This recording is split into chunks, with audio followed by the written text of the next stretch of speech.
Hello friends, नमस्कार. मी अन्वी तुम्हा सर्वांचं अनुज लिटिल वर्ल्डमध्ये खूप मनापासून स्वागत करते. आज मी इथं आलू टिक्की चाट बनवली आहे आणि याची रेसिपी मी आता तुमच्यासोबत शेअर करणार आहे. सो व्हिडिओ शेवटपर्यंत नक्की पहा. आपल्याला आता आलू टिक्की चाट बनवण्यासाठी इथं मी 2 ते 3 मोठ्या साईजचे बटाटे उकडून घेतलेले आहेत आणि अगदी जास्त बॉईल करायचे नाही आहेत आपल्याला.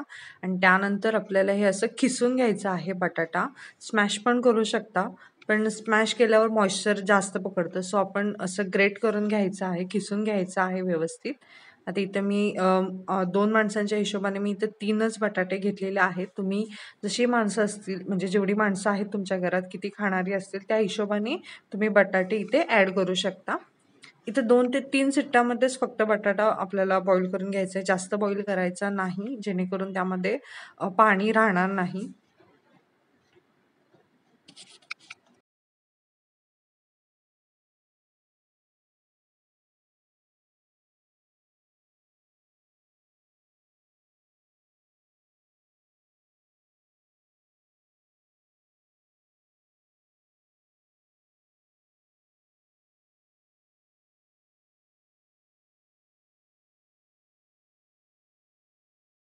अशा पद्धतीने मी इथे तिन्ही बटाटे व्यवस्थित खिसून घेतलेले आहेत. आपण आता इथे मसाला ॲड करायचा आहे यामध्ये.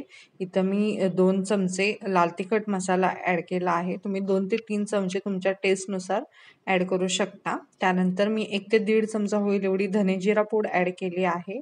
त्यानंतर थोडेसे चिली फ्लेक्स मी यात ॲड केले आहेत. ऑप्शनल आहे, तुम्ही वापरले नाही तरी देखील चालेल. आणि इथं 1-1.5 चमचा होईल एवढं मी चाट मसाला घातलेला आहे. आता हे पहिलं आपल्याला मसाले सगळे व्यवस्थित मिक्स करून घ्यायचे आहेत.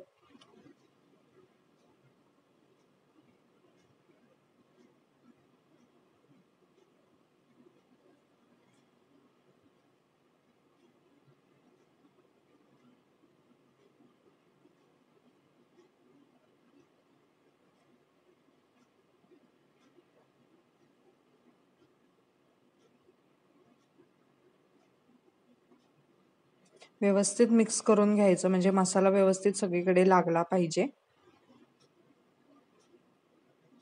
त्यानंतर आपल्याला इथं थोडं मीठ देखील चवीनुसार ॲड करायचं आहे.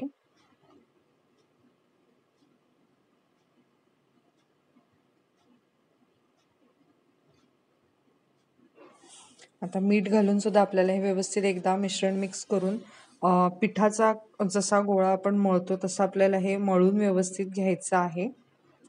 मॉइश्चर राहिलं बटाट्यामध्ये तर बटाट्याचा तसा गोळा होत नाही. त्यामुळे कमी शिट्ट्या देऊन काढला बटाटा तर व्यवस्थित त्याचा असा मऊसूत गोळा तयार होतो. मॉइश्चर राहत नाही त्यामध्ये.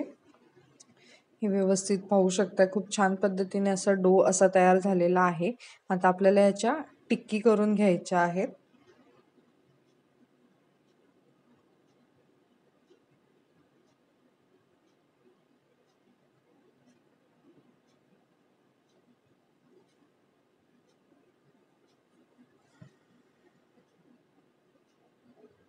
छोटे छोटे असे गोळे करून घ्यायचे आणि त्यानंतर थोडंसं प्रेस करून त्याला असं टिक्कीचा शेप द्यायचा आहे. तुम्ही इवन तुमच्याकडे कुठलाही शेप कटर असेल तर तुम्ही त्याने देखील टिक्की बनवू शकता.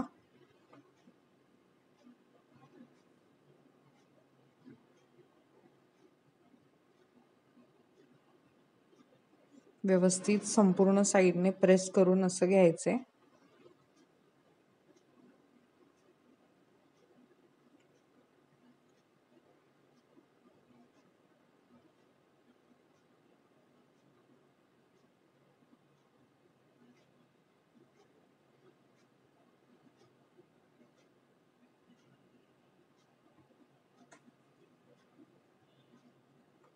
अशाच आता मी बाकीच्या आलू टिक्की देखील बनवून इथं घेणार आहे.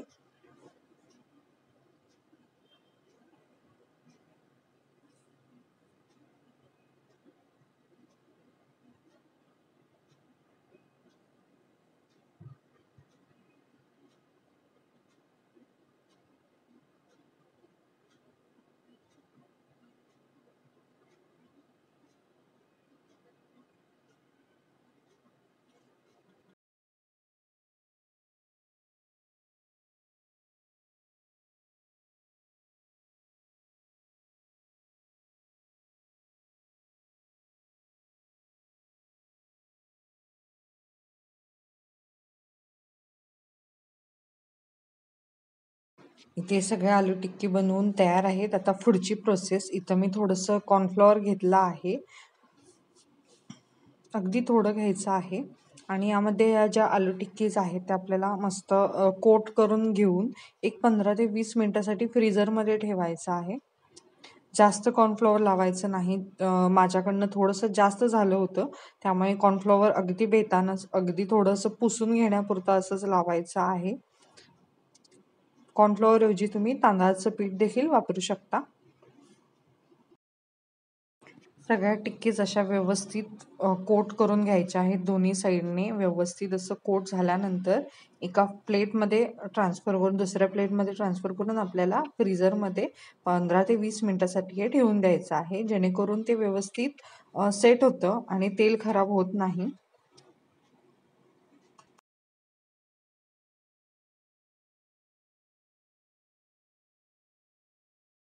त्यानंतर नेक्स्ट प्रोसेस, इथं तेल गरम करून मी घेतलेलं आहे. मीडियम हीटवरच ठेवायचं आहे आणि आपले जे आलू टिक्की ज्या आपण केल्या होत्या त्या 15-20 मिनिटानंतर बाहेर काढल्यानंतर आपल्याला व्यवस्थित डीप फ्राय करायच्या आहेत.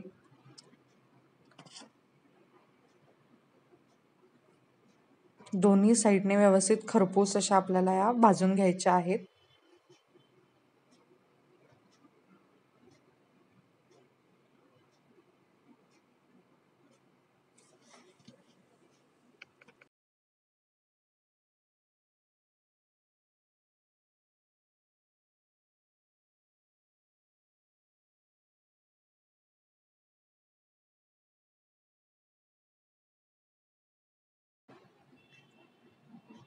व्यवस्थित डीप फ्राय करायचे आहेत आपल्याला. त्यानंतर एका साईडने भाजून झाल्यावर नंतर आपल्याला टर्न करायचं आहे आणि दुसऱ्या बाजूने देखील तसंच व्यवस्थित आपल्याला खरपूस असं भाजून घ्यायचं आहे. माझ्याकडनं कॉर्न स्टार्च जास्त झाल्यामुळे हे पांढरं असं दिसत होतं. तुम्ही तिथे कॉर्नफ्लॉवर जे आहे किंवा तांदळाचं पीठ जे आहे ते कमी प्रमाणात वापरलं तर छानपणे होतील.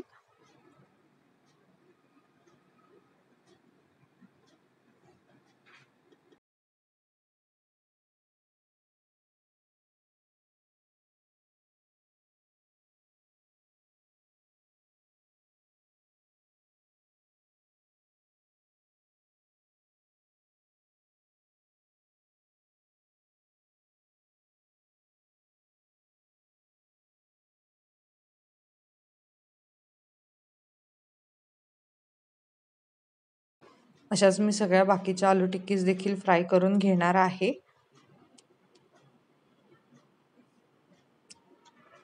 आलू टिक्की व्यवस्थित भाजून झाल्यानंतर आता नेक्स्ट प्रोसेस आहे की इथं मी एक आलू टिक्की घेतली आहे आणि ती अशी व्यवस्थित स्मॅश करायची आणि त्यावर आपल्याला थोडासा बारीक चिरलेला कांदा, त्यानंतर थोडीशी कोथिंबीर, त्यानंतर इथं चटणी ॲड करायच्या आहेत. इथं मी पहिलं स्वीट चटणी जी आहे, टर्माइन चटणी, ती आता इथं मी घालत आहे. 2 चमचे घालायची. त्यानंतर ग्रीन चटणी, थोडीशी तिखट असेल अशीच ग्रीन चटणी आपल्याला इथे ॲड करायची आहे. त्यानंतर थोडंसं दही घालायचं आहे. दही व्यवस्थित फेटून पातळ करून घालायचं.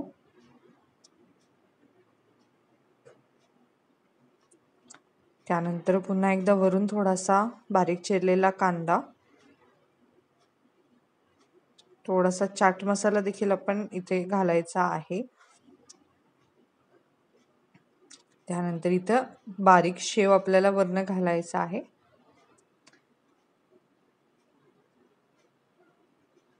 आणि थोडीशी कोथिंबीर. अशा पद्धतीने आपली जी आलू चाट टिक्की आहे ती बनवून तयार झालेली आहे.